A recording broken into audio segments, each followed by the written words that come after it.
വിജയ് ദേവരകൊണ്ട നായകനായ family star എന്ന ചിത്രം അടുത്തിടെയാണ് തിയേറ്ററുകളിലെത്തിയത്. 50 കോടിയായിരുന്നു ഈ ചിത്രത്തിൻ്റെ മുടക്കുമുതൽ. എന്നാൽ ചിത്രം ബോക്സ് ഓഫീസിൽ ഒരു പരാജയമാവുകയായിരുന്നു.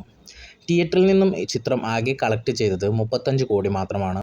അതുകൊണ്ട് തന്നെ വിതരണക്കാരുടെ നഷ്ടം നികത്താൻ പ്രതിഫലം തിരിച്ചു നൽകാനൊരുങ്ങുകയാണ് വിജയ് ദേവരകൊണ്ട എന്നാണ് പുറത്തുവരുന്ന റിപ്പോർട്ടുകൾ. നഷ്ടപരിഹാരം ആവശ്യപ്പെട്ട് കഴിഞ്ഞ ദിവസം വിതരണക്കാർ നിർമ്മാതാവ് ദിൽ രാജുവുമായി ചർച്ച നടത്തിയിരുന്നു. ഇതോടെയാണ് നായകനായ വിജയ് ദേവരകൊണ്ടയും സംവിധായകൻ പരശുറാമും പ്രതിഫലത്തിൽ നിന്ന് ഒരു വിഹിതം വിതരണക്കാർക്ക് നൽകാമെന്ന് ധാരണയായത്.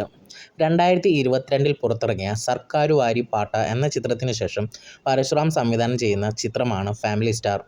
ഇത് രണ്ടാം തവണയാണ് പരശുറാമും വിജയ് ദേവരകൊണ്ടയും ഒന്നിക്കുന്നത്. തിയേറ്ററിൽ പരാജയമായ ഫാമിലി സ്റ്റാർ മെയ് 3-ന് ആമസോൺ പ്രൈമിൽ റിലീസ് ചെയ്യും.